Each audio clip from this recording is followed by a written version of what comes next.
The moment she said those words, the entire conference room went silent. "Margaret, you're too old for this job. Technology is moving too fast, and frankly, we need fresh blood." I sat there, my coffee cup halfway to my lips, watching 23 pairs of eyes avoid mine. The quarterly meeting had been going normally until that point. Sales reports, budget projections, the usual Monday morning corporate theater. Then Sandra Chen, our new VP of Operations, stood up with her pristine presentation slides and announced the restructuring initiative. I'd love to know which corner of the globe you're watching from. And if this story speaks to you, make sure to subscribe. Tomorrow's video is one you absolutely can't miss. I had been with Morrison & Associates Marketing for 17 years. 17 years of 60-hour weeks, missed family dinners, and weekends spent crafting campaigns that brought in millions. I started as a junior account executive when the DoD company had 12 employees working out of a converted warehouse in downtown Phoenix. Now we occupied 3 floors of a glass tower, employed over 200 people, and Sandra was telling me I was obsolete. "We'll be implementing a mentorship program," she continued, her voice crisp and efficient. "Our senior employees will have the opportunity to train their successors before transitioning to other opportunities." Other opportunities. Corporate. Speak for unemployment at 54 years old. But what came next was the part that made my blood freeze. "Margaret, I'd like you to meet Jenna Walsh. She'll be shadowing you for the next month to learn your responsibilities."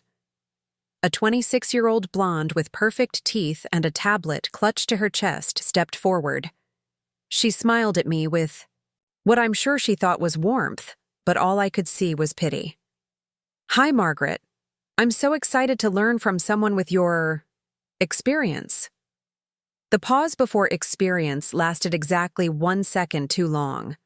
I set my coffee cup down carefully, my hand steadier than I felt. Around the table, my colleagues were studying their phones, their notebooks, anything except my face. Tom Richards, who I'd helped land the Pedersen account last year, was suddenly fascinated by his pen.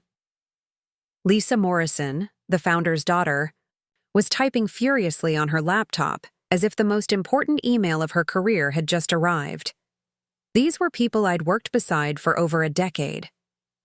People whose birthdays I remembered, whose kids I'd watched grow up through desk photos, whose crises I'd helped them navigate. And now they sat in perfect silence while I was being publicly executed. "Of course," I heard myself say. "I'd be happy to help Jenna learn the ropes." The words felt like glass in my throat, but 20 years in corporate America had taught me when to fight and when to survive the moment.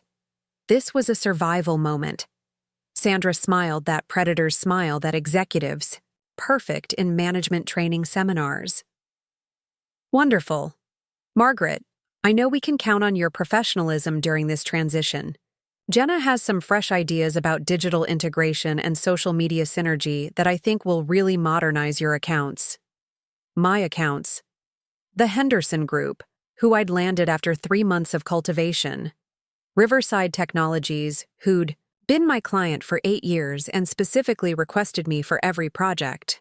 Pacific Coast Restaurants, who'd just signed a $2 million annual contract because of a campaign concept I'd developed over a weekend. After the meeting ended, I remained seated as everyone filed out.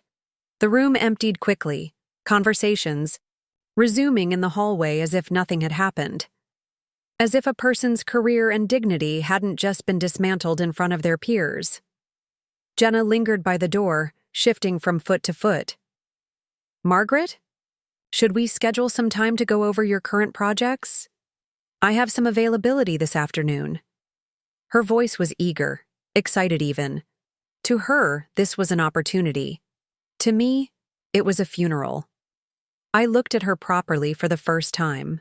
Fresh Northwestern MBA, probably. Expensive suit that she'd likely bought specifically for this job. Manicured nails, not a single chip. Hair that had never seen the inside of a Supercuts.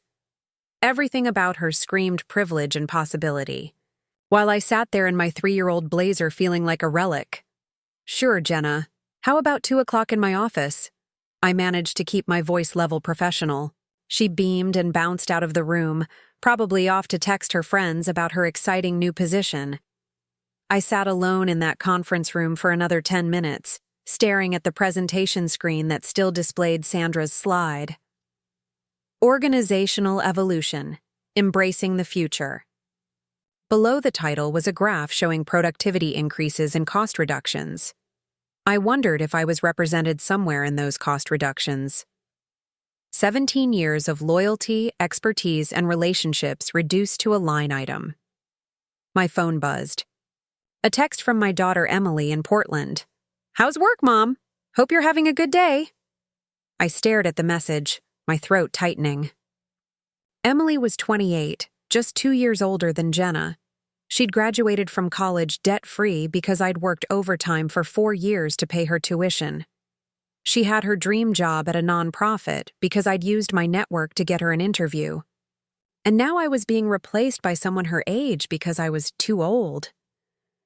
I walked back to my office in a daze, nodding at coworkers who suddenly seemed to be looking at me differently. Or maybe I was imagining it. Maybe paranoia was just another symptom of being publicly marked for elimination. My office was on the corner of the 15th floor, with windows overlooking the city. I'd earned those windows through performance, through results, through showing up every single day for nearly 2 decades. The nameplate on my door read, Margaret Chen Harrison, Senior Account Director. I'd hyphenated my name when I married David 12 years ago, keeping my professional identity while honoring our partnership. Now, staring at that nameplate, I wondered how much longer it would be there. I closed my door and sat at my desk, surrounded by the artifacts of my career. Awards from industry associations lined one wall. Thank you notes from clients covered my bulletin board. Photos of successful campaign launches, team celebrations, and company milestones filled my bookshelf. This office wasn't just my workspace, it was a museum of my professional life. At exactly 2 o'clock, Jenna knocked on my door. She entered with a notebook, her tablet, and an energy that made me feel exhausted just watching her. She settled into the chair across from my desk and opened her notebook to a fresh page. "So, Margaret, I've reviewed your client list, and I have to say, I'm impressed by the longevity of these relationships, though I do think there might be opportunities to modernize the approach." She looked up expectantly, as if waiting for me to thank her for pointing out how outdated I was. "What kind of modernization did you have in mind?" I asked, genuinely curious about what she thought she could improve. "Well, for instance, the Henderson Group account. I noticed you've been using primarily traditional media channels, but their demographic data suggests they'd respond better to influencer partnerships and interactive content. Have you considered TikTok campaigns?" TikTok campaigns. For Henderson Group, a B2B manufacturing company whose average client was 55 years old and whose products were industrial machinery. I realized in that moment that Jenna hadn't just been hired to replace me because I was too old. She'd been hired because Sandra fundamentally misunderstood what I did and who I did it for. Henderson Group's clients aren't really the TikTok demographic. Jenna, they're purchasing managers and plant supervisors who make decisions based on reliability data and cost analysis, not viral videos. I tried to keep my tone educational rather than condescending. She made a note, but I could see skepticism in her eyes. "Right. But don't you think that's kind of old-fashioned thinking? I mean, everyone's on social media now. Even B2B companies need to meet their customers where they are." And there it was. The generational divide that Sandra was betting would make Jenna more valuable than me. The assumption that newer always meant better, that digital always trumped experience, that youth was inherently more innovative than wisdom. I spent the next 2 hours walking Jenna through my current campaigns, explaining client histories, relationship dynamics, and strategic decisions that had taken years to develop. She took notes dutifully, but I could see her glazing over during the parts that couldn't be reduced to bullet points or converted into Instagram stories. When she left, I sat back in my chair and stared at the ceiling. The humiliation of the morning was giving way to something else. Not just anger, though that was definitely there.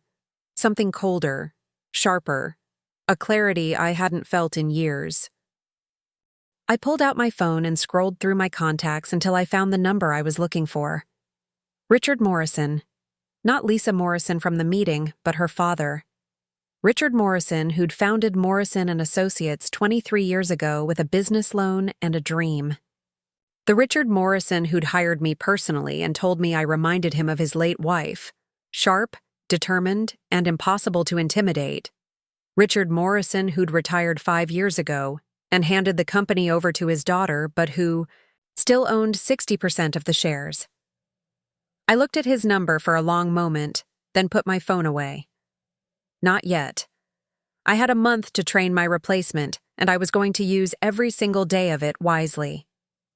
But first, I needed to understand exactly what I was dealing with. I opened my laptop and pulled up the company directory. Sandra Chen, VP of Operations, hired 6 months ago. MBA from Wharton, previous experience at tech startups. No marketing background whatsoever. I dug deeper, looking at her LinkedIn profile, her previous positions, her recommendations. What I found made my blood boil. Sandra hadn't just decided I was too old. She'd been systematically building a case against everyone over 45 in the company. 3 other mentorship programs had been announced in the past 4 months. Jim Patterson from IT, replaced by a recent graduate. Carol Stevens from HR, transitioned to make room for fresh perspectives. Paul Martinez from Finance, suddenly offered an early retirement package. He couldn't refuse. This wasn't about my performance or my age. This was about a fundamental misunderstanding of what made this company successful. And Sandra was gambling. With 2 decades of relationships, institutional knowledge, and client trust to chase some Silicon Valley fantasy of perpetual disruption. I closed my laptop and looked out my window at the Phoenix skyline. The sun was setting, painting the desert mountains in shades of orange and purple. Somewhere in this city, Richard Morrison was probably sitting on his patio, watching the same sunset, completely unaware that his life's work was being dismantled by someone who thought wisdom was obsolete. My phone buzzed again. This time it was David. "How was your day, honey? You've been quiet." I stared at the message, trying to figure out how to explain that my career had just been declared dead at a staff meeting, that I was being forced to train my replacement, like some kind of corporate death row inmate, that everything I'd worked for was being handed to someone who thought B2B manufacturing companies needed TikTok strategies. Instead, I typed back, "Long day. Tell you about it when I get home." But as I gathered my things to leave, I wasn't thinking about going home. I was thinking about Richard Morrison's phone number, about Sandra's confident smile as she'd humiliated me, about Jenna's eager face as she prepared to step into my life's work. A lot of love and effort went into bringing this story to life. If you're enjoying it, we'd be so grateful if you'd subscribe to our channel. Now, back to where we left off. And I was thinking about something Sandra had clearly never learned in all her business school classes. Never underestimate someone you've just declared war on, especially someone who's been fighting corporate battles longer than you've been alive. That night, I couldn't sleep. Every time I closed my eyes, I saw Sandra's satisfied smile as she'd announced my professional death sentence. So I did what I always did when my mind was racing. I went to my home office and started working. But this time, I wasn't preparing presentations or reviewing client files. I was digging through my own history with Morrison & Associates, trying to understand how I'd ended up expendable after 17 years of dedication. I pulled out a box I'd stored in my closet, filled with performance reviews, congratulatory emails, and mementos from my early days at the company. The first document I found was my original offer letter, dated March 15, 2007. $28,000 a year, junior account executive position, reporting directly to Richard Morrison himself. The company had exactly 12 employees then, and I was thrilled to be one of them. I remembered that first day vividly. Richard had given me a tour of the converted warehouse that served as our headquarters, pointing out the coffee station he'd built himself and the conference table he'd bought at a garage sale. "Margaret," he'd said, his voice carrying that slight Texas drawl he'd never lost despite 20 years in Arizona. "I've got a good feeling about you. You remind me of my late wife, Eleanor. She had that same fire in her eyes, that determination to prove herself in a room full of doubters. The early years had been a whirlwind of growth and opportunity. I'd thrown myself into every project, staying late to perfect presentations, volunteering for the accounts that other junior executives avoided. When the Phoenix Restaurant Association needed someone to handle their annual convention, I raised my hand. When the mayor's office was looking for a marketing consultant for their downtown revitalization project, I wrote the proposal on my own time. But it was the Westfield Industries account that really established my reputation. Westfield was a mid-sized manufacturing company that produced specialized equipment for mining operations. They'd been through 3 different marketing firms in 2 years, and their CEO, Frank Westfield, was notorious for being impossible to please. Richard had warned me that taking on the account was career suicide if I couldn't deliver results. I spent a month researching everything about mining equipment, visiting Westfield's manufacturing facilities, and talking to their customers about what really mattered to them. While other agencies had focused on glossy brochures and trade show booths, I developed a campaign that emphasized reliability data, maintenance costs, and long-term partnerships. It wasn't glamorous, but it worked. Westfield's sales increased by 30% in the first year, and Frank became one of our most loyal clients. That success led to more industrial accounts, and before I knew it, I'd carved out a niche that nobody else at the company wanted or understood. While my colleagues chased sexy consumer brands and tech startups, I built relationships with manufacturers, distributors, and B2B service companies. My clients weren't flashy, but they were steady, profitable, and loyal. By 2010, I was handling the company's entire industrial portfolio, and Richard promoted me to senior account executive.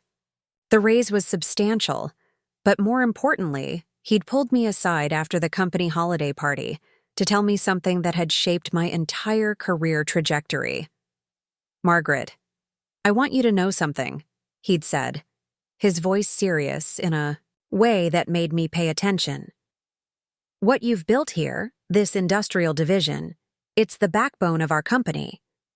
Those consumer campaigns get all the attention, but your accounts pay the bills. They're the steady income that lets us take risks on other projects. Don't ever let anyone tell you that what you do isn't important." I'd carried those words with me through every challenge that followed. When the economy crashed in 2011 and we had to lay off a quarter of our staff, my industrial clients kept their contracts. When tech startups began poaching our consumer clients with promises of viral marketing and social media magic, my manufacturing companies stayed loyal because they valued results over hype. The Henderson Group had come to us in 2013, specifically asking for me by name. They'd heard about my work with Westfield and wanted someone who understood their industry.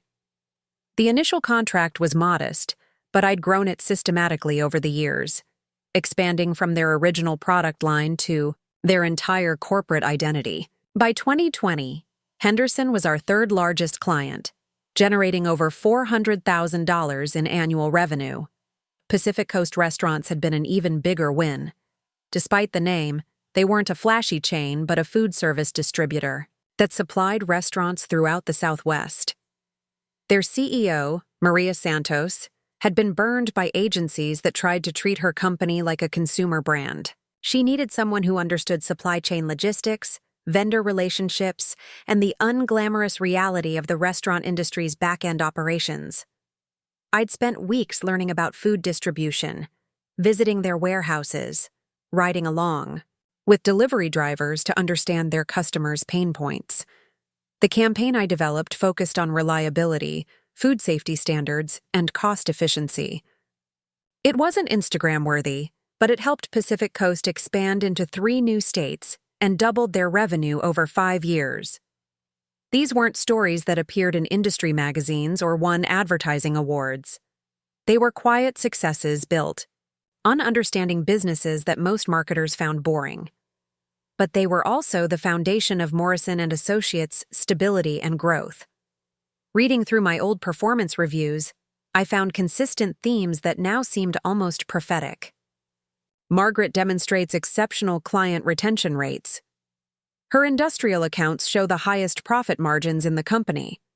Clients specifically request Margaret for their projects, showing remarkable personal loyalty. Richard had understood the value of what I brought to the company. His annual reviews consistently praised my ability to build long-term relationships and generate steady revenue streams. In 2016, he'd written, "Margaret's work exemplifies everything we strive for as an agency. She doesn't just serve clients, she becomes a trusted partner in their success." But Richard had retired in 2019, and gradually, things had begun to change. His daughter Lisa had taken over as CEO, bringing with her an MBA from Stanford and grand plans for modernization. She wasn't hostile to me exactly, but she clearly didn't understand what I did or why it mattered. The first sign of trouble had come during a strategic planning meeting in early 2020.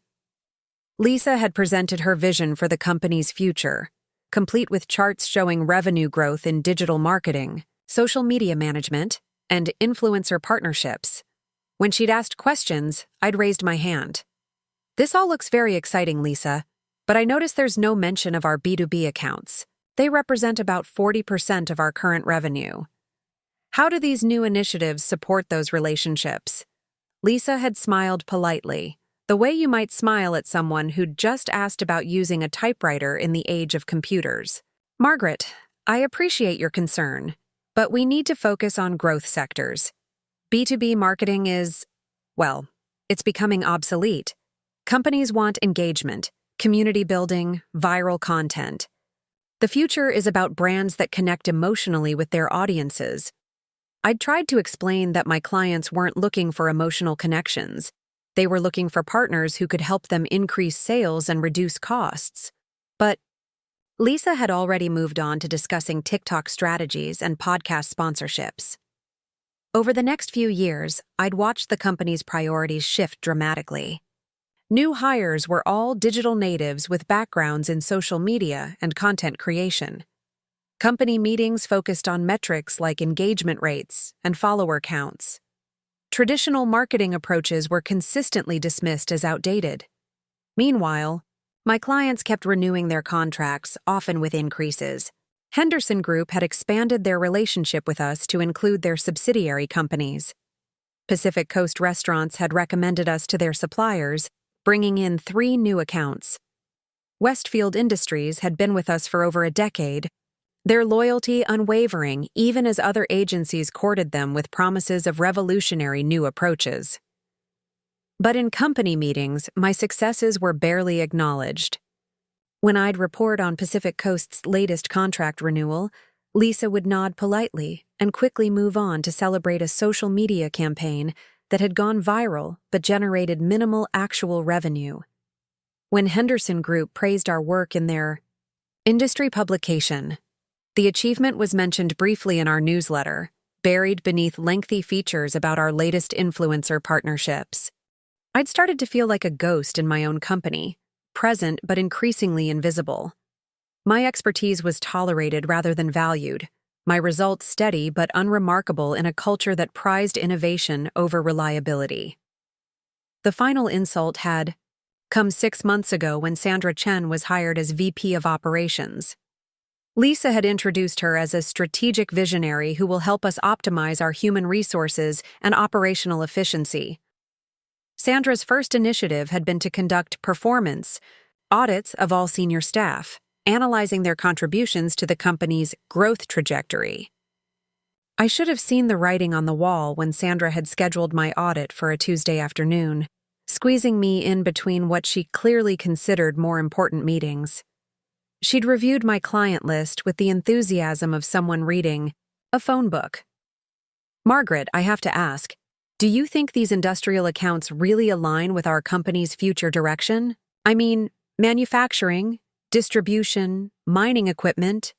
It's all very traditional." I'd tried to explain the value of steady, profitable relationships, but Sandra had already made up her mind. In her world, anything that couldn't be scaled rapidly or turned into a case study for disruptive innovation was dead weight. Looking back through my emails from the past year, I could see the pattern clearly now. Fewer invitations to strategic planning meetings. My input is requested less frequently on new business pitches. My name is absent from the company newsletter's spotlight features that used to regularly highlight my client wins. They hadn't just decided I was too old for the job. They'd been systematically devaluing everything I brought to the company, creating a narrative that made my elimination seem logical, even necessary. But as I sat in my home office at 2 a.m, surrounded by 17 years of documentation, proving my worth, I realized something that Sandra and Lisa had overlooked in their rush to modernize. They weren't just getting rid of me. They were getting rid of the relationships, knowledge, and trust I'd spent nearly 2 decades building.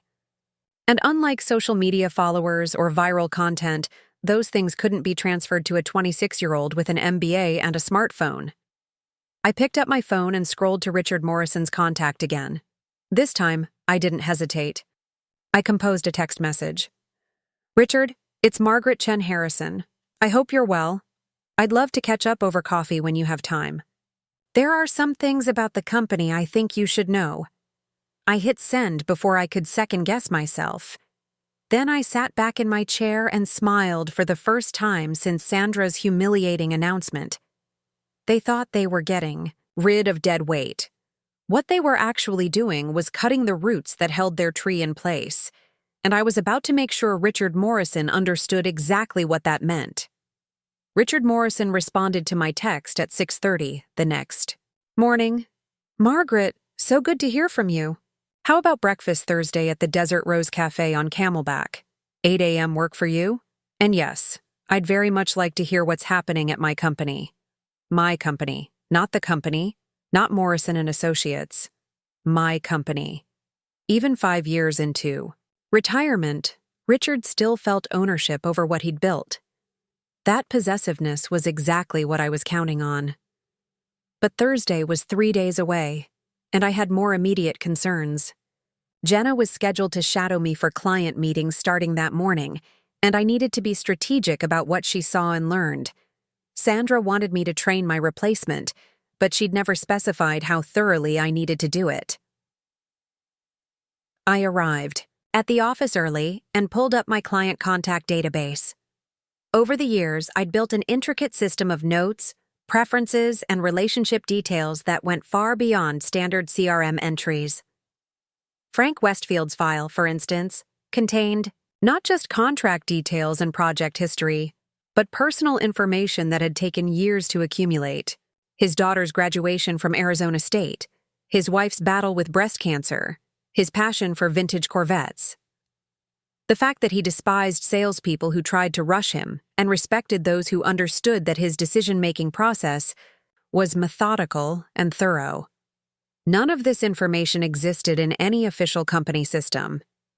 It was all in my personal files, built through years of genuine relationship building. And suddenly, I realized I had a choice about what happened to that knowledge when I left. Jenna knocked on my door at exactly 9 o'clock, tablet in hand and ready to learn. Today's agenda included a conference call with Henderson Group's procurement team and an in-person meeting with Pacific Coast restaurants. "So, what's our strategy for these meetings?" she asked, settling into the chair across from my desk with the confidence of someone who'd never had a strategy fail. "Well, let's start with Henderson Group. They're reviewing proposals for their Q2 marketing push. What do you know about their company culture?" I watched her face carefully as she scrambled to check her tablet. They're a manufacturing company, right? Industrial equipment?" I looked at their website yesterday. Pretty outdated design, honestly. I was thinking we could propose a complete digital overhaul, maybe start with updating their social media presence. I nodded thoughtfully. That's an interesting perspective. What's their annual revenue? Another tablet consultation. It says, here approximately 52 million annually. And their target demographic, I assume it's manufacturers who need equipment? She was starting to sound less confident. What's the average age of a purchasing manager in the mining equipment industry? Silence. She stared at her tablet as if the answer might materialize through sheer willpower. Jenna, the average age is 51. These are people who've been making procurement decisions for decades. They care about reliability data, maintenance, costs, and proven track records. They're not looking for flashy social media campaigns or viral content. They want partners who understand their industry and can help them make informed decisions that affect million-dollar operations. She took notes dutifully, but I could see the glazed look returning to her eyes. This wasn't the kind of marketing she'd learned about in business school or seen celebrated in industry publications. The Henderson Group call went exactly as I'd expected. Tom Henderson, the procurement director, started the conversation by asking about a specific technical specification that had been part of our proposal. Jenna looked at me helplessly. She'd read the proposal, but didn't understand the underlying technical requirements that had shaped our recommendations. Margaret, Tom said, I have to tell you, we got 3 other proposals for this project, and frankly, none of them understood what we actually need. There's one agency suggesting we need a TikTok presence to reach mining supervisors. Can you believe that? I smiled, knowing exactly which agency he was referring to. Tom, we've worked together long enough that you know I'm not going to recommend solutions that don't fit your business model. Your customers care about equipment performance and cost efficiency, not viral videos. After the call ended, Jenna was quiet for a moment. How did you know he'd ask about those technical specifications? Because I've been working with Henderson Group for 11 years. I know what questions they ask, what concerns they have, and what kind of information they need to make decisions. That knowledge doesn't come from reading their website or checking their LinkedIn profile. It comes from building genuine relationships over time. The meeting with Pacific Coast Restaurants was even more revealing. Maria Santos, their CEO, had asked us to present ideas for expanding their brand recognition among potential restaurant clients. Jenna had prepared a presentation focused on Instagram marketing and influencer partnerships with local food bloggers. Ms. Santos, Jenna began confidently, we think Pacific Coast Restaurants has huge potential in the social media space. Food is one of the most engaging content categories, and we could create viral campaigns around your products that would reach thousands of potential customers. Maria listened politely, but I could see skepticism growing in her expression. When Jenna finished her presentation, Maria turned to me. Margaret, help me understand something. My customers are restaurant owners and kitchen managers who are ordering bulk food supplies at 4 a.m. They're worried about delivery schedules, inventory costs, and food safety compliance. How exactly does a viral Instagram post help me solve their problems? Before I could respond, Jenna jumped in. Well, social media creates brand awareness and emotional connection. Even B2B customers are influenced by brand perception and community engagement. Maria smiled the way someone does when they're trying to be polite to a child who's said something foolish. Jenna, when a restaurant manager is deciding between food suppliers, they're not thinking about emotional connections. They're thinking about whether their produce will arrive on time and whether their customers will get food poisoning. Margaret understands that. She's helped us build a reputation based on reliability and service quality, not hashtags and viral content. After the meeting, as we walked back to the parking garage, Jenna was unusually quiet. Finally, she spoke up. I feel like I'm missing something. These clients don't seem interested in any of the modern marketing strategies we learned about in school. Are they just Behind the times? I stopped walking and turned to face her. For a moment, I considered giving her the polite, professional response that would help her succeed in my role. But then I remembered Sandra's smug smile as she'd announced my obsolescence. Jenna, let me ask you something. What do you think marketing is supposed to accomplish?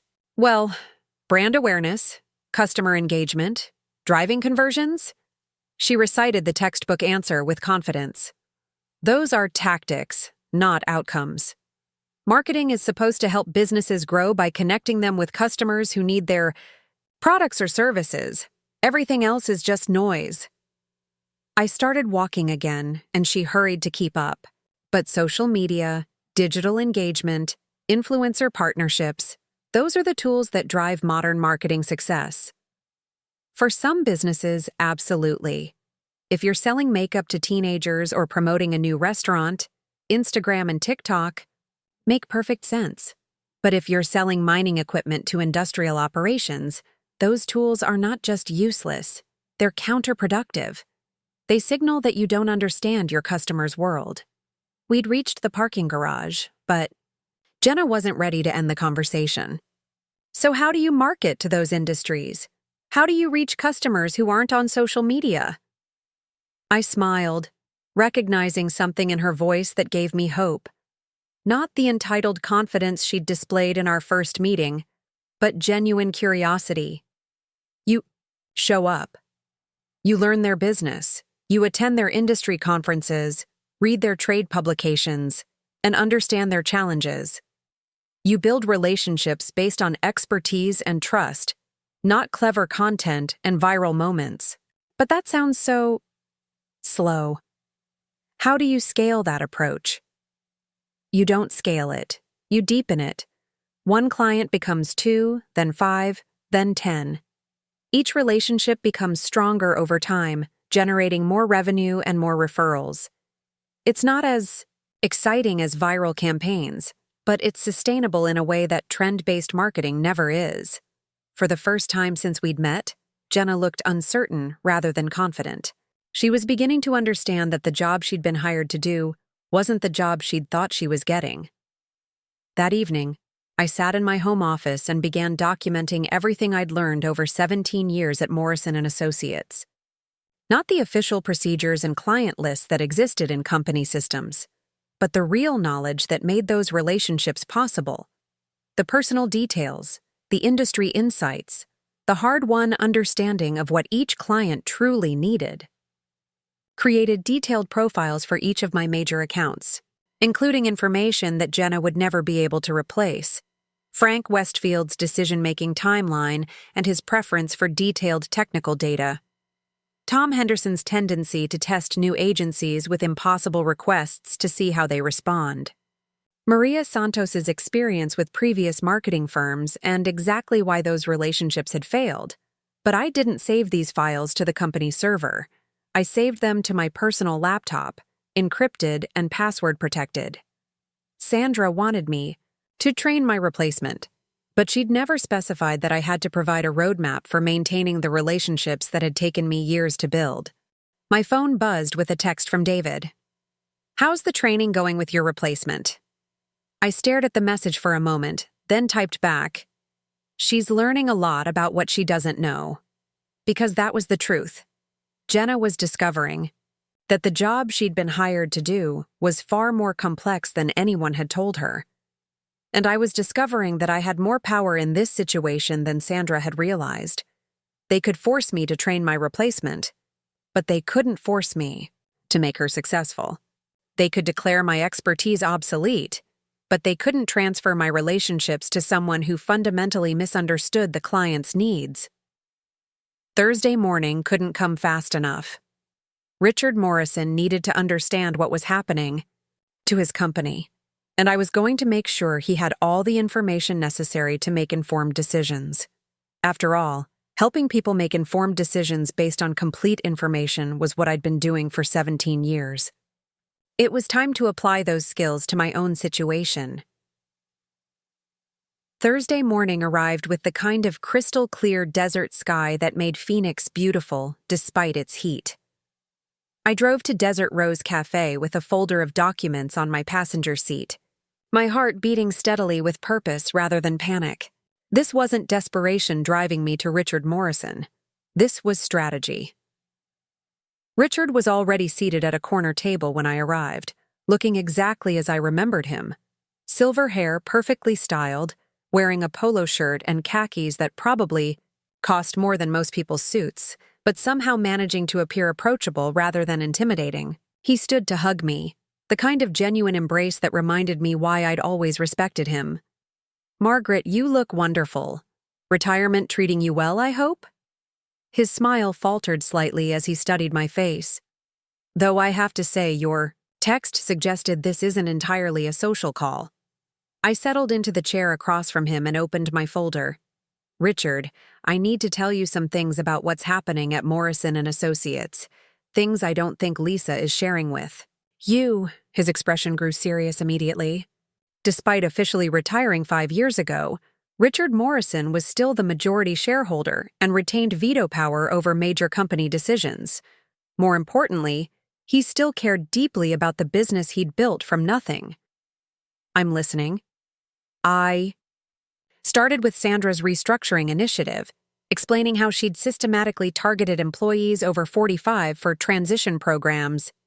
I showed him the documentation I'd compiled, not just about my own situation, but about the other longtime employees who'd been forced out in recent months. Jim Patterson had 15 years of experience with our IT infrastructure, I explained, sliding a document across the table.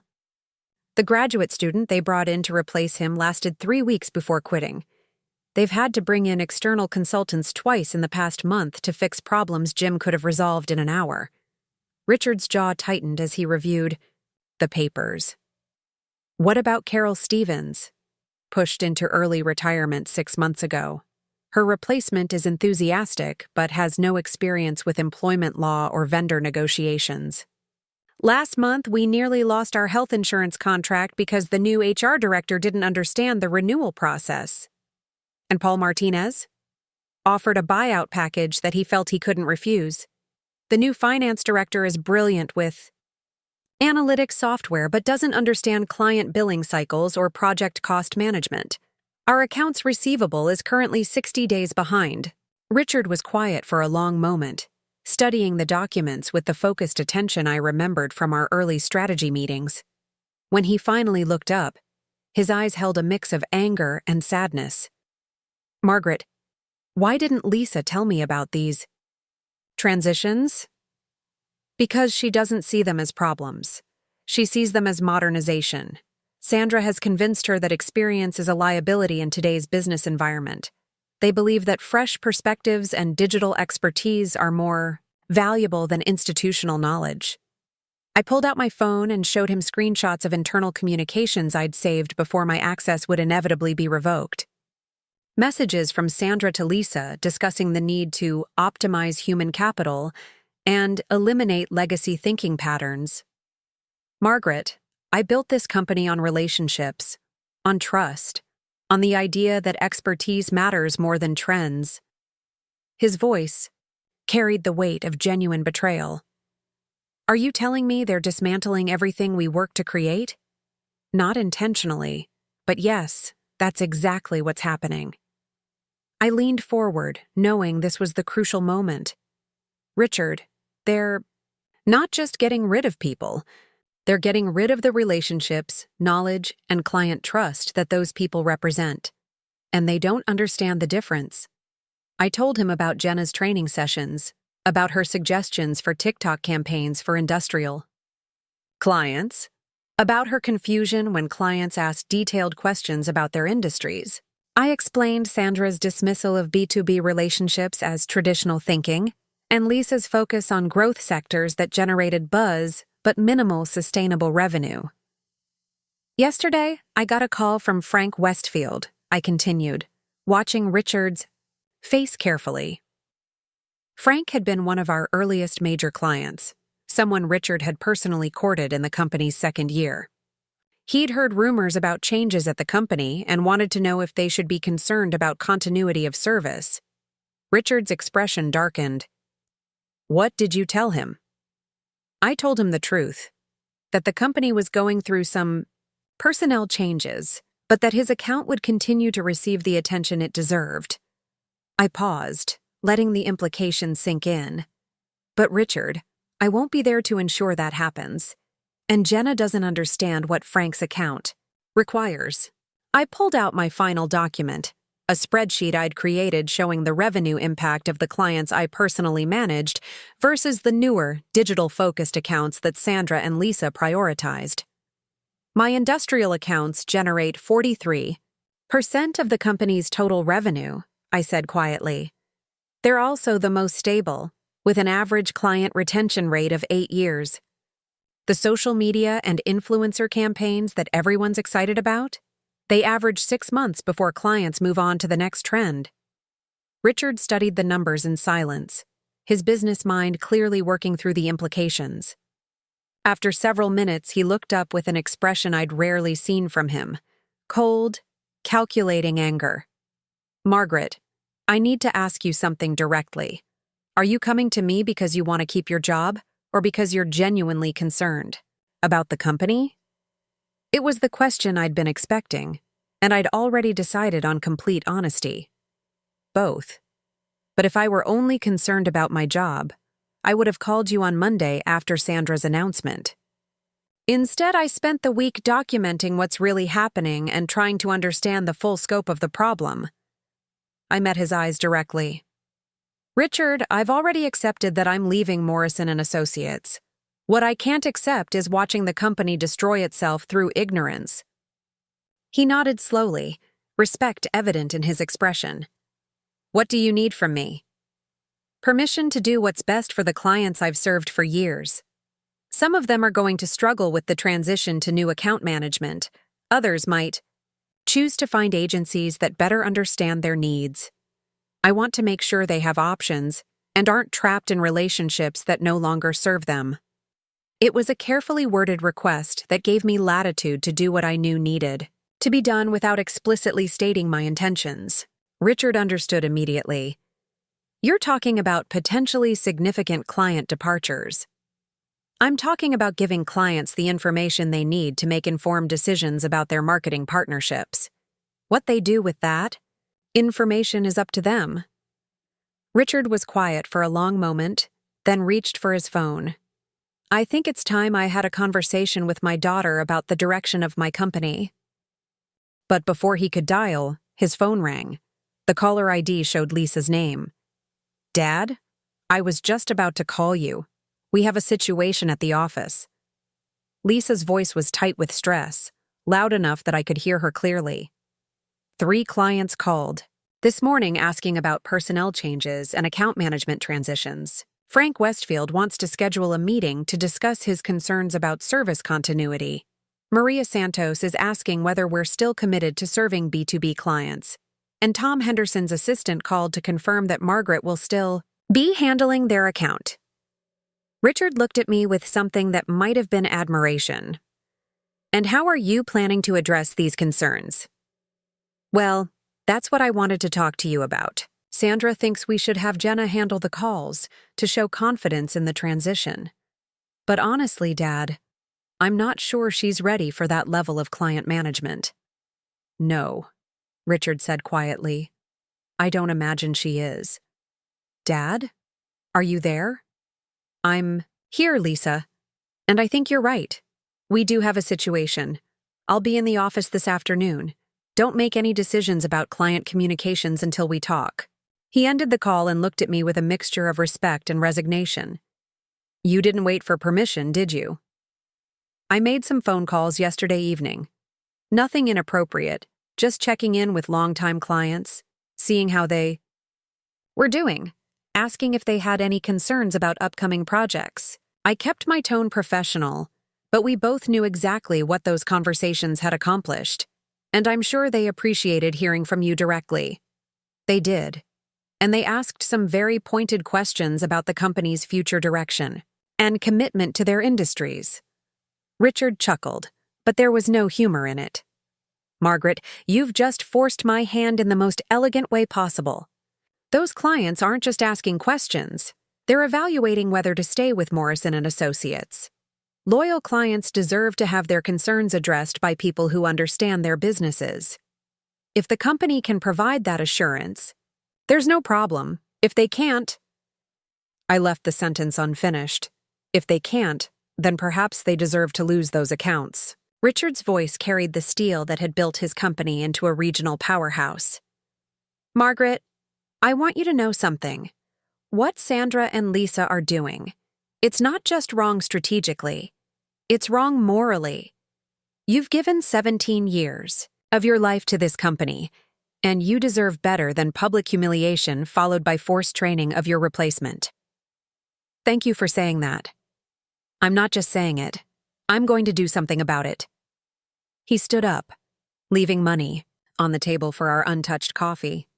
I'm going to have a very uncomfortable conversation with my daughter about the difference between innovation and destruction. And then I'm going to make some decisions about the future of Morrison and Associates. As I watched Richard walk to his car, his phone already pressed to his ear, making what I assumed was the first of several difficult calls, I felt something I hadn't experienced in months. Hope. Not hope that I'd keep my job. That ship had sailed. But hope that the company Richard had built, the one I'd helped grow for 17 years, might survive the misguided attempts to modernize it into irrelevance.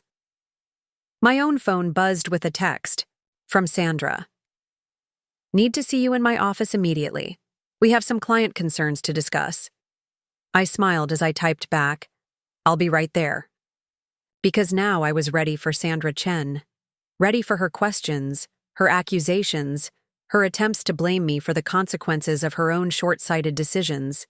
She'd started this war by humiliating me in public and dismissing my expertise as obsolete. What she was about to discover was that experience isn't just about knowing how to do things. It's about understanding the full consequences of your actions before you take them. And I just demonstrated exactly why that kind of knowledge was invaluable.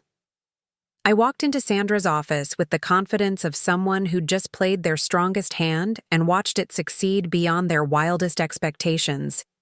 She was pacing behind her desk, her usually pristine appearance showing signs of stress, a wrinkled blouse, slightly smudged lipstick, and hair that suggested she'd been running her fingers through it. Sit down, Margaret. Her voice carried an edge I'd never heard before. Gone was the polished corporate executive who'd announced my professional death sentence 5 days ago. In her place was someone scrambling to control a situation that was spiraling beyond her management. I've been getting calls all morning from some of our biggest clients. They're asking questions about account management, service continuity, and the company's commitment to their industries. She stopped pacing and fixed me with a stare that was probably meant to be intimidating. Care to explain why that might be happening? I settled into the chair across from her desk and folded my hands in my lap. I imagine they're concerned about the personnel changes you announced. Long-term clients tend to worry when they hear about restructuring initiatives. Don't play innocent with me, Margaret. These weren't general inquiries about company changes. These were specific questions about you, your replacement, and whether their accounts would receive the same level of attention they've been getting. And what did you tell them? Sandra's jaw tightened. I told them that Jenna Walsh is a highly qualified professional who would provide fresh perspectives and innovative approaches to their marketing needs. And how did they respond to that? The silence stretched between us for several seconds before Sandra answered. Frank Westfield said he'd never heard of Jenna Walsh and wanted to know why he should trust his account to someone with no experience in his industry. Maria Santos asked if we were moving away from B2B services entirely. Tom Henderson requested a meeting with you specifically to discuss his concerns. I nodded thoughtfully. Those sound like reasonable questions from clients who've invested significant time and money in building relationships with our agency.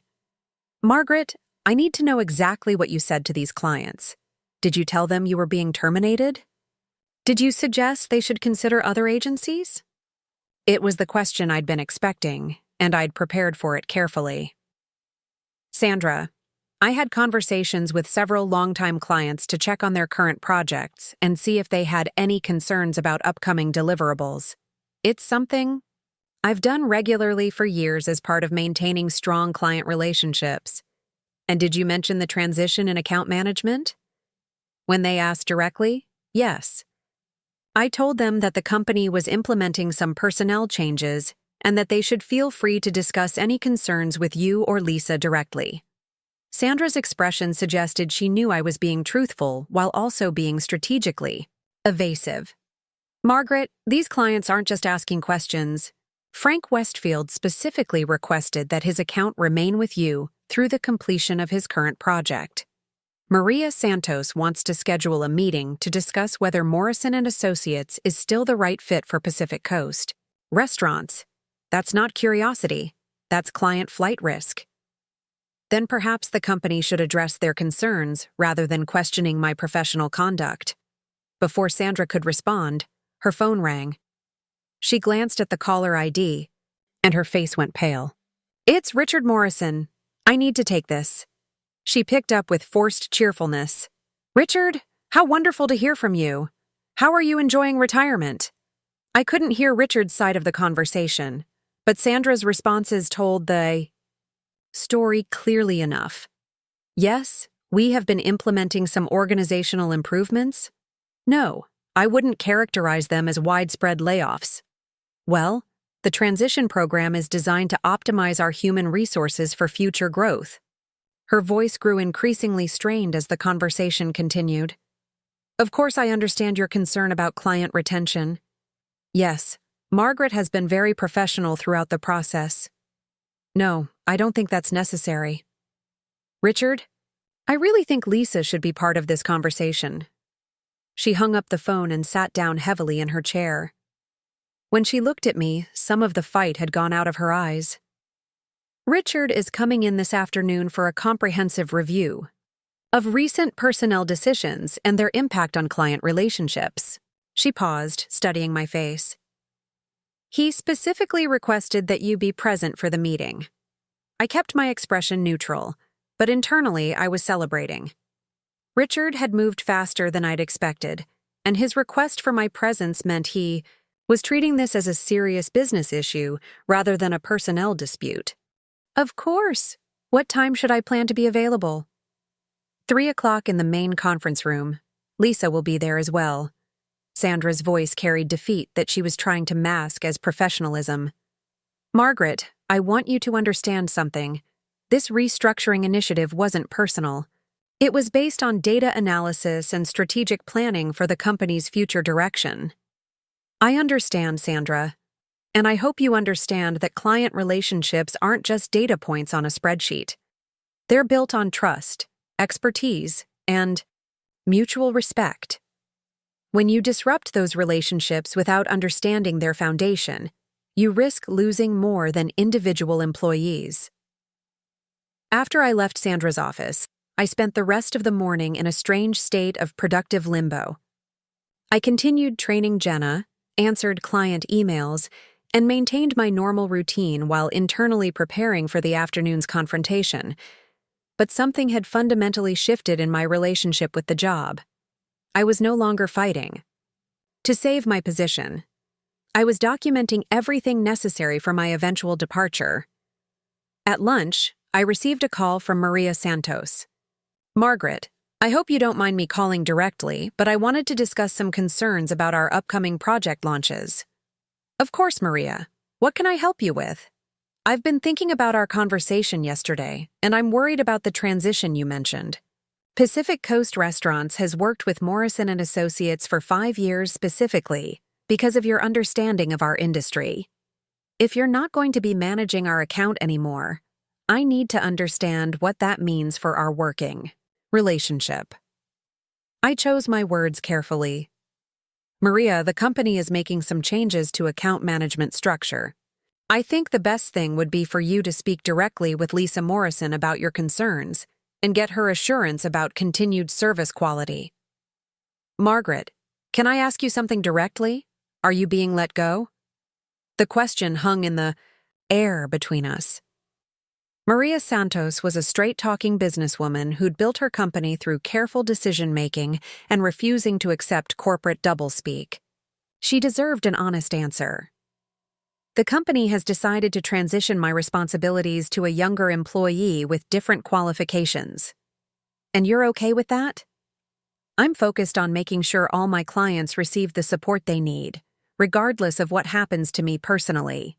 There was silence on the other end of the line for several seconds. When Maria spoke again, her voice carried the kind of resolve that had made her successful in a male-dominated industry. Margaret, I've worked with a lot of marketing agencies over the years. Most of them treat B2B clients like an afterthought, something to tolerate while they chase sexier consumer accounts. You've never made me feel that way. You understand my business, my customers, and my challenges. If Morrison & Associates doesn't value that kind of expertise, then maybe I need to find an agency that does. Maria, I appreciate your confidence in my work, but you should make whatever decision is best for Pacific Coast restaurants, regardless of my situation. Oh, I intend to. And Margaret, if you ever decide to start your own consultancy or join another agency, I hope you'll let me know. After she hung up, I sat staring at my phone for several minutes. Maria Santos had just offered me something I hadn't expected: the possibility of a future beyond Morrison & Associates. She wasn't the first client to hint at such possibilities over the years, but she was the first to do so at a moment when I might actually be able to accept. My phone buzzed with a text from Frank Westfield. Margaret, heard through the grapevine about changes at your company. Call me when you get a chance. We should talk. Then an email from Tom Henderson. Margaret, need to discuss some concerns about our Q2 project. Are you available for a call this afternoon? By 2:30, I'd received similar messages from 6 different clients. None of them were asking about marketing strategies or campaign updates. They were all asking about me, my status with the company, and what changes might mean for their accounts. As I walked toward the conference room at 5 minutes to 3, I realized that Sandra's restructuring initiative had accomplished something she'd never intended. It had forced my clients to evaluate their relationship with Morrison & Associates and recognize how much of their loyalty was tied to individual expertise rather than company brand. Richard Morrison was already seated at the head of the conference table when I arrived, looking every inch the successful businessman who'd built a regional marketing powerhouse from nothing. Lisa sat to his right, her expression nervous but defiant. Sandra occupied the chair across from Lisa, her usual confidence replaced by careful wariness. Margaret, thank you for joining us, Richard said, gesturing to the empty chair beside him. I've been having some interesting conversations about recent personnel decisions and their impact on client relationships. Lisa leaned forward, clearly prepared to defend her management team. Dad, I know you have concerns, but Sandra and I have been very strategic about modernizing our workforce. The marketing industry is changing rapidly, and we need to adapt or risk becoming obsolete. Richard nodded thoughtfully. That's an interesting perspective, Lisa. Margaret, I'd like to hear your thoughts on the relationship between workforce modernization and client retention. It was the opening I'd been waiting for, and I was ready. Richard, I think there's an important distinction between adapting to industry changes and abandoning the expertise that made the company successful in the first place. Morrison & Associates built its reputation on understanding clients' businesses deeply and providing strategic guidance that went beyond surface-level marketing tactics.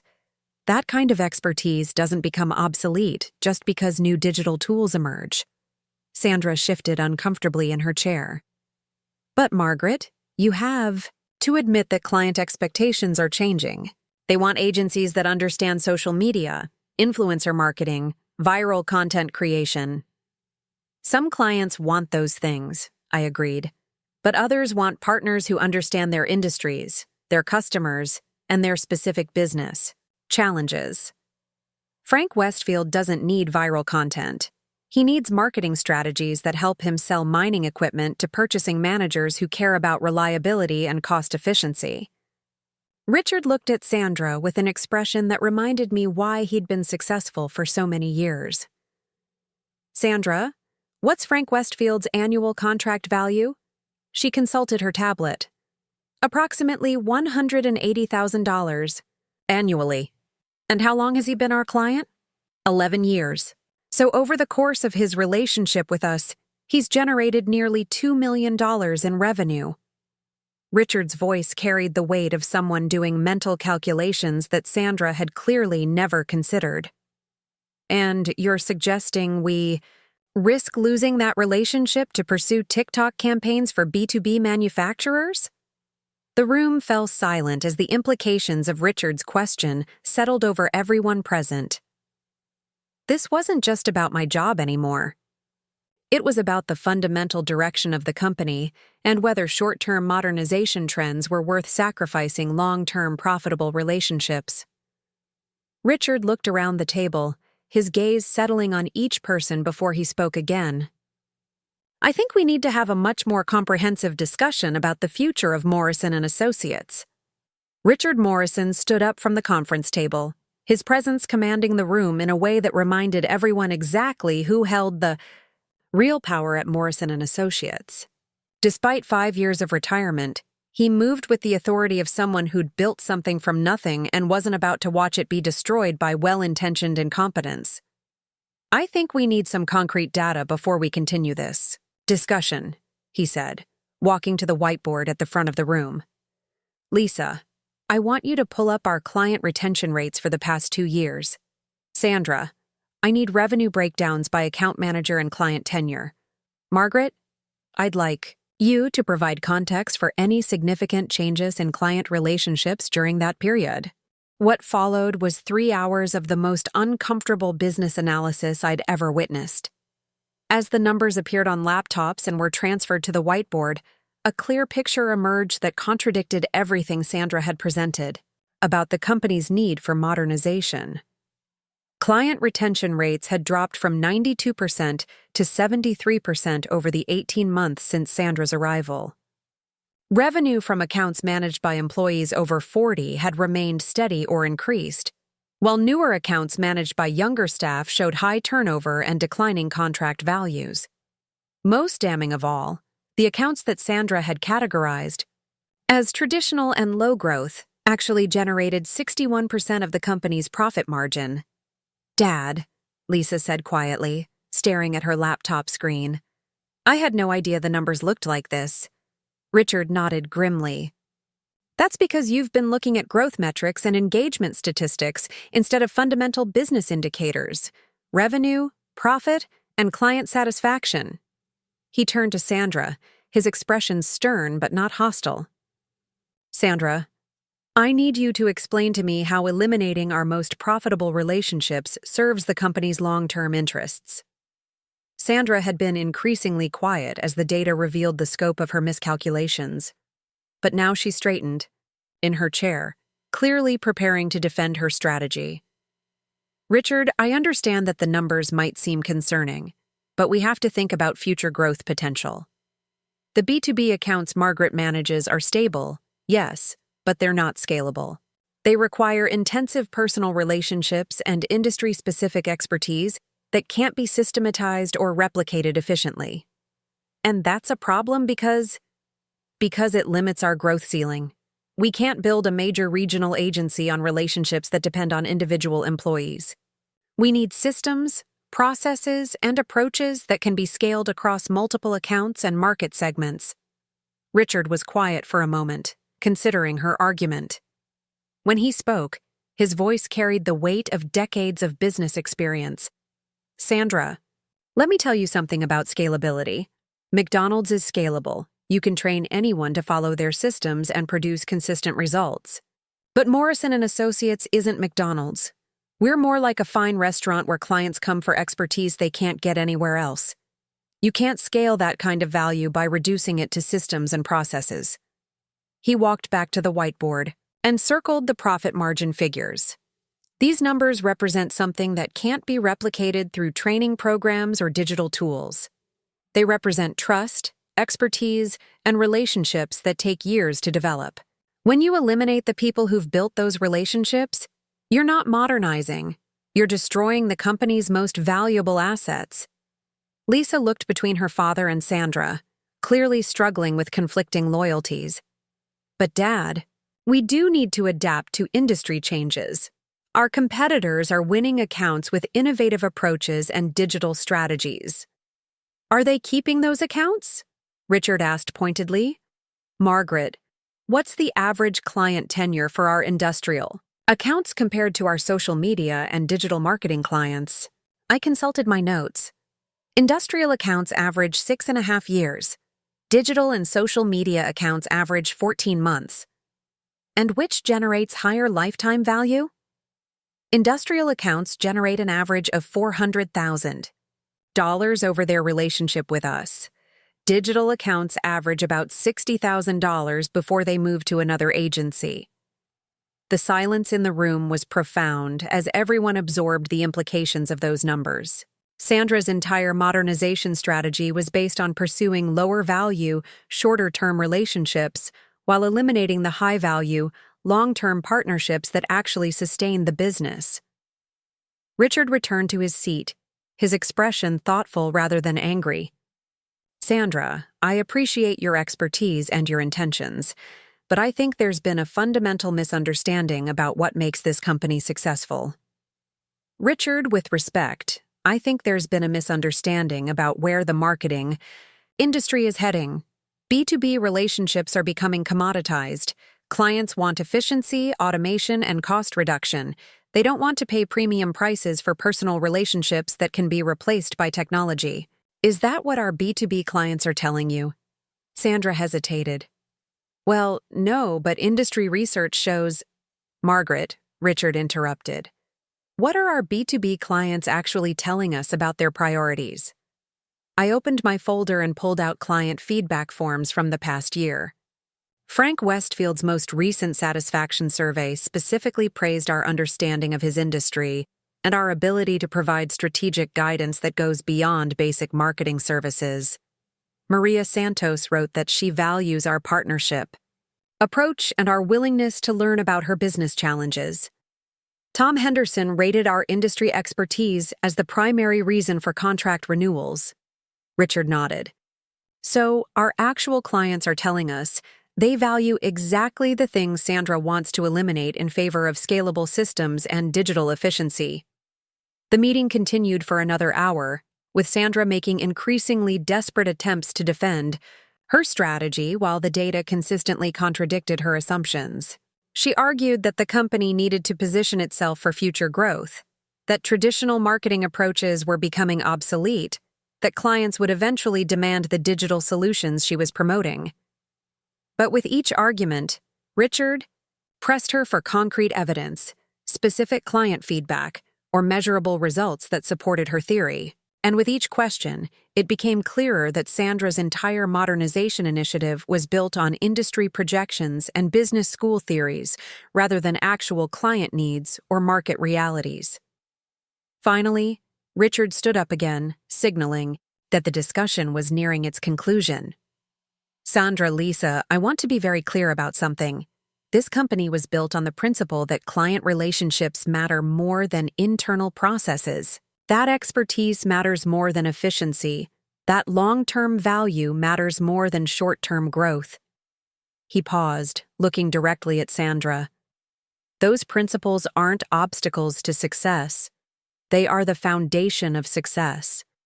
Lisa shifted uncomfortably, in her chair. Dad, I understand your concerns, but we can't just ignore industry trends and competitive pressures. I'm not suggesting we ignore them. I'm suggesting we respond to them strategically rather than reactively. Richard turned to me. Margaret, in your opinion, how should Morrison & Associates adapt to industry changes without sacrificing the relationships that make us valuable to clients? It was the question I'd been hoping someone would ask, and I'd given it considerable thought over the past week. I think the key is understanding that adaptation doesn't mean abandonment. We can incorporate new tools and approaches where they serve client needs, but we shouldn't replace proven strategies just because they're not trendy. I looked around the table. For instance, Frank Westfield's company could benefit from a more sophisticated website and better search engine optimization. But they don't need TikTok campaigns or influencer partnerships. The goal should be using modern tools to enhance traditional expertise, not replacing expertise with tools. Richard smiled for the first time since the meeting began. Exactly. Evolution, not revolution. Sandra made one final attempt to salvage her position. Richard, I understand your point, but Margaret represents exactly the kind of thinking that will limit our growth potential. She's resistant to change, focused on maintaining status quo relationships instead of pursuing breakthrough opportunities. The accusation hung in the air for a moment before Richard responded, his voice carrying an edge of steel that I remembered from his most difficult client negotiations. Sandra, Margaret has generated over $3 million in revenue for this company during her tenure here. Her clients have the highest satisfaction ratings, the longest retention periods, and the strongest profit margins of any accounts we manage. If that's what you call limiting growth potential, then I think we need to reconsider what growth actually means. He stood up and gathered his papers. I'm going to be spending the next few days reviewing every aspect of this restructuring initiative. I'll be speaking with clients, employees, and board members to get a complete picture of how these changes are affecting the company. He looked directly at Sandra. And I'll be making some decisions about the future direction of Morrison & Associates. As everyone filed out of the conference room, Lisa lingered behind, clearly wanting to speak with her father privately. Sandra left without a word, her confident demeanor finally cracking under the weight of evidence that contradicted her entire strategic approach. Richard walked over to me as I was gathering my papers. Margaret, I owe you an apology. Not just for what happened this week, but for not paying closer attention to what was happening to my company over the past 2 years. Richard, you trusted Lisa to run the business. There's nothing wrong with that. There's something wrong with it if she's making decisions based on faulty assumptions and incomplete information. He paused. Margaret, I need to ask you something. If we were to restructure this restructuring, if we were to acknowledge that Sandra's approach was misguided, would you be interested in staying with Morrison & Associates? It was the offer I'd been expecting, but now that it was on the table, I realized my feelings about it were more complicated than I'd anticipated. Richard, I appreciate the question, but I think we need to acknowledge that some things have changed permanently. Sandra made it clear that she considers my expertise obsolete, and she did so in front of the entire senior staff. Lisa supported that decision, at least initially. Even if policies change, the trust has been damaged. He nodded slowly. I understand. But Margaret, I want you to know that if you decide to leave Morrison & Associates, it won't be because you're too old or because your expertise is obsolete. It will be because we failed to recognize and protect the value you brought to this company. As I drove home that evening, I reflected on the day's events. Richard's intervention had vindicated my concerns and exposed the flaws in Sandra's approach, but it had also clarified something important about my own future. The company could offer to keep me, could acknowledge my value, could even remove Sandra from her position. But the fundamental dynamic had changed in ways that couldn't be undone. I spent the past week discovering my own power, my own worth, and my own options. I'd learned that my expertise was valued not just by Morrison & Associates, but by clients who might follow me wherever I went. I'd proven to myself that I could navigate corporate politics strategically and effectively when necessary. Most importantly, I'd realized that I didn't need Morrison & Associates to validate my professional worth. The validation was coming from clients who trusted my judgment, from Richard Morrison's respect for my contributions, and from my own recognition of what I'd accomplished over 17 years. For the first time since Sandra's humiliating announcement, I felt like I was making decisions from a position of strength rather than reacting from a position of fear. And that changed everything. 3 weeks after Richard Morrison's intervention, I sat in my home office at 6 a.m, watching the sunrise paint the Phoenix Mountains in shades of gold and orange. On my desk lay 3 job offers, 2 consulting contracts, and the business plan for my own marketing consultancy. The woman who'd been publicly humiliated and told she was too old for her job had somehow become the most sought-after marketing professional in the Southwest. The transformation hadn't happened overnight, but it had been remarkable in its scope and speed. Within days of our conference room confrontation, word had spread through Phoenix's business community about the upheaval at Morrison & Associates. Industry colleagues who'd watched Sandra's modernization initiatives with skepticism suddenly had their concerns validated by concrete evidence of client defections and revenue losses. My phone had started ringing the day after Richard's intervention.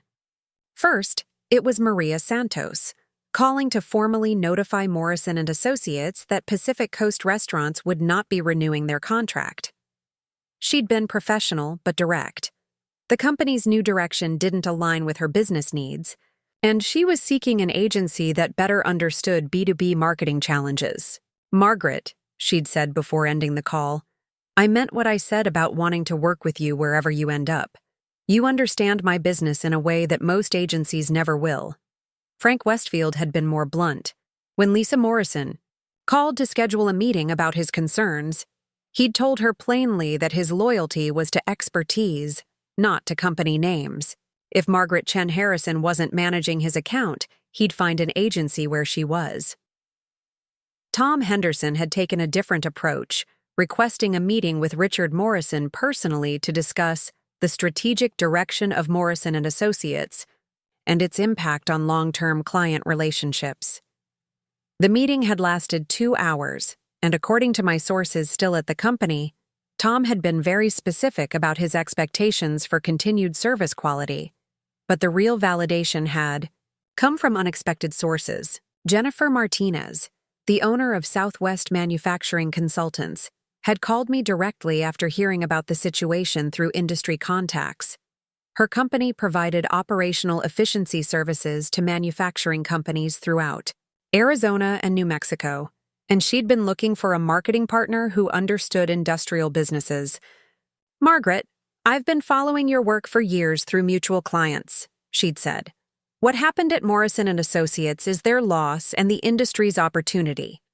I'd like to discuss a partnership arrangement that might interest you." The partnership proposal had been intriguing. Southwest Manufacturing Consultants wanted to offer comprehensive business services to their clients, combining operational consulting with strategic marketing. They had the client relationships and industry expertise, but they needed someone who could translate that knowledge into effective marketing strategies. "We're not looking for social media campaigns or viral content," Jennifer had explained. "We're looking for someone who can help our clients communicate their value proposition effectively, develop strategic partnerships, and build sustainable growth plans. Based on your track record, I think you might be exactly what we need."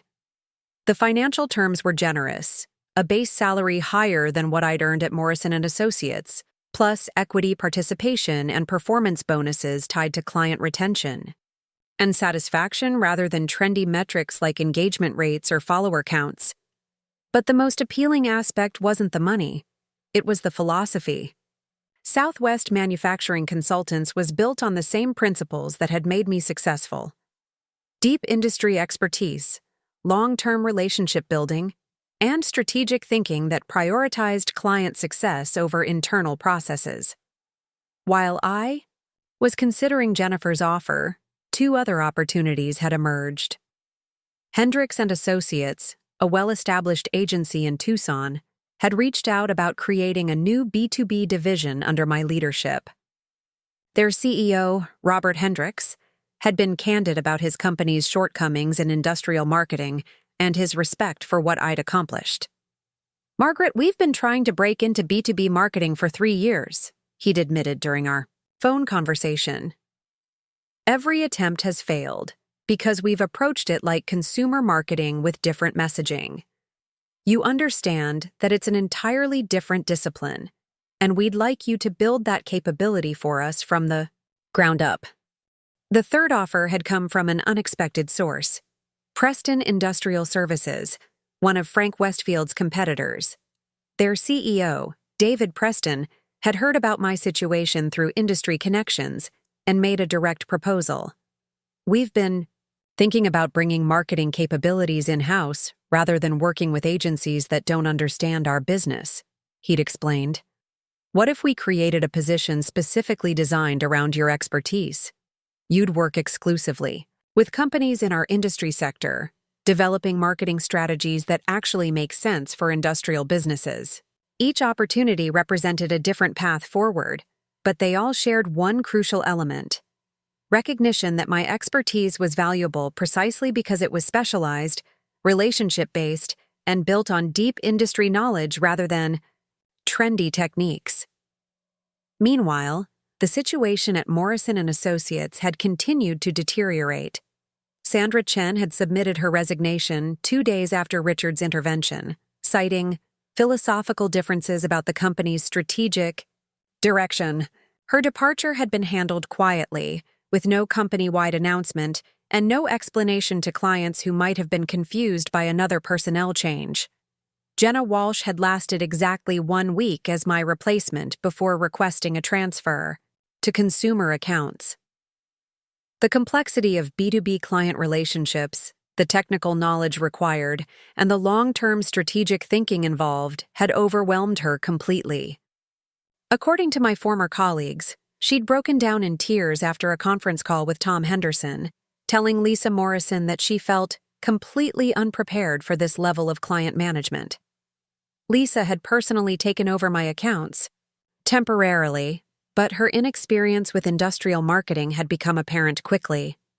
Frank Westfield had terminated his contract after a disastrous meeting, where Lisa had suggested implementing social media strategies for mining equipment sales. Maria Santos had already committed to working with me wherever I ended up.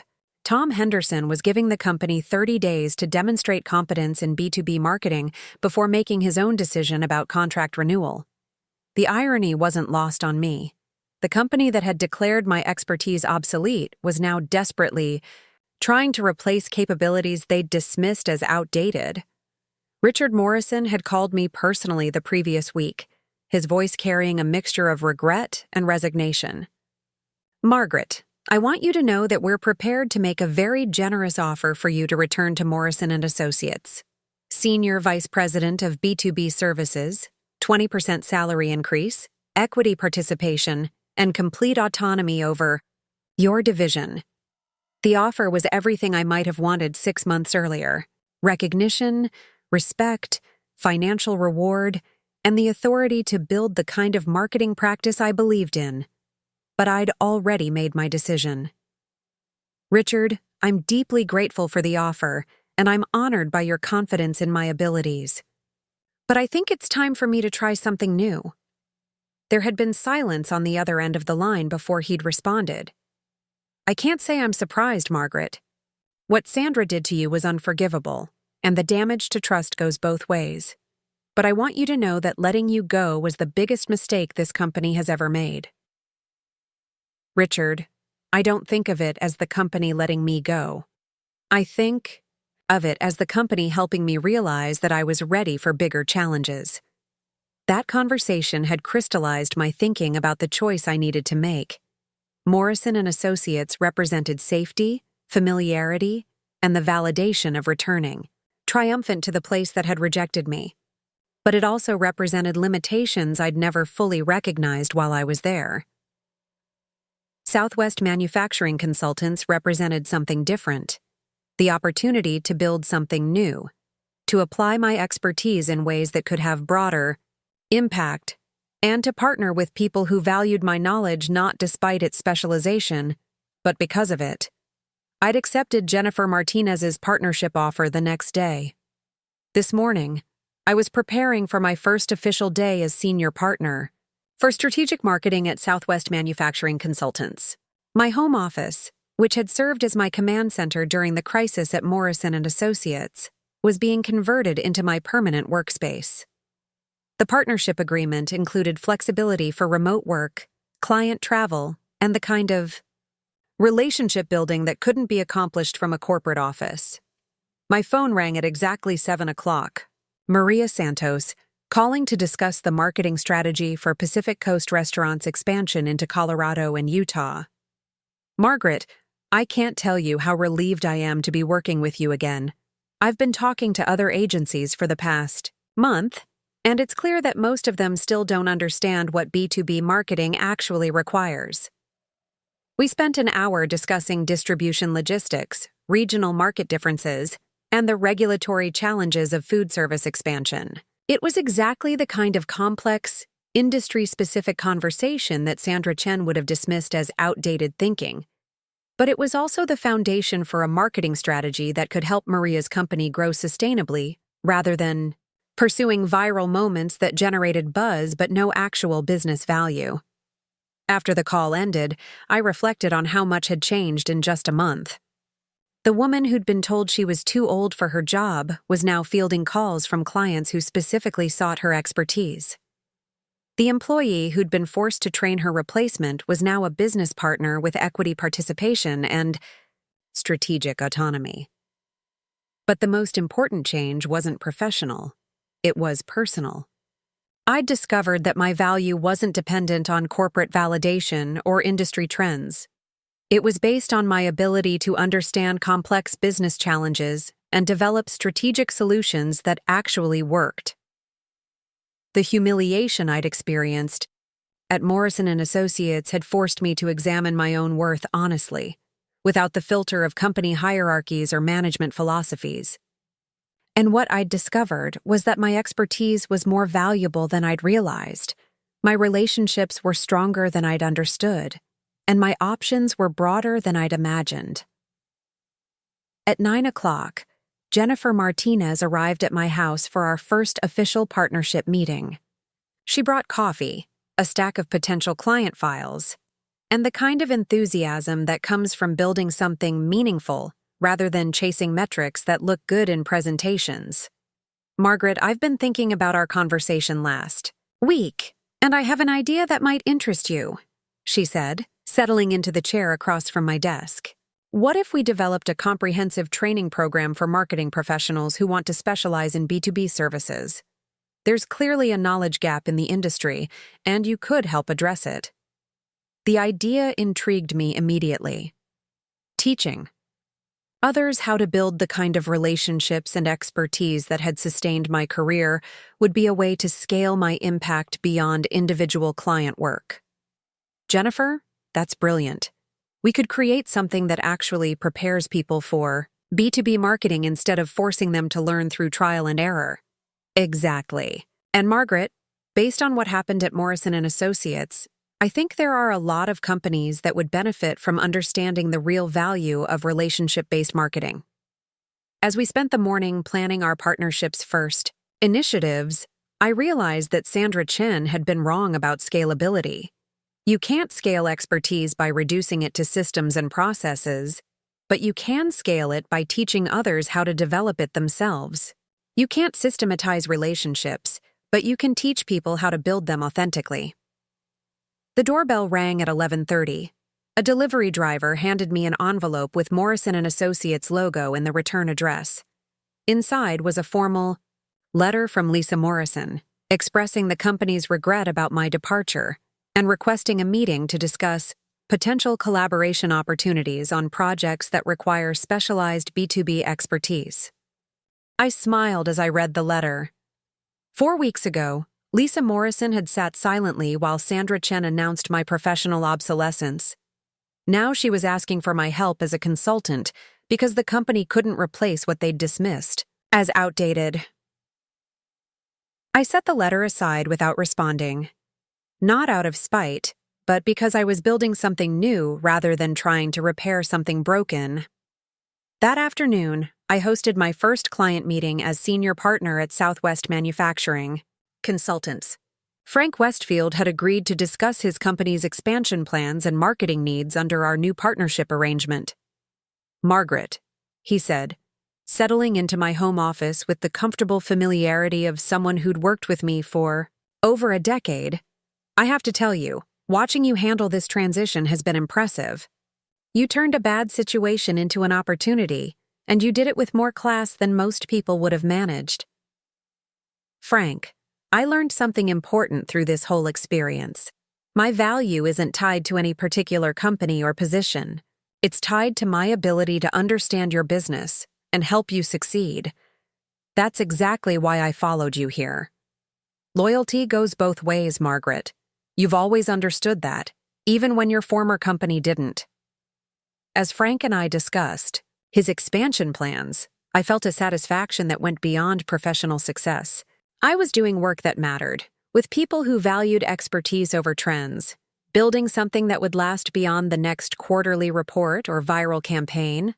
The woman who'd been told to just drink water while others feasted was now hosting her own table, setting her own standards, and choosing her own guests. And everyone who sat there knew they were exactly where they belonged. Looking for more? We've got 2 amazing stories ready for you right on screen. If this one touched you, these are absolutely worth your time. Click to watch them now. And, hey, subscribe and hit that bell to never miss our latest uploads.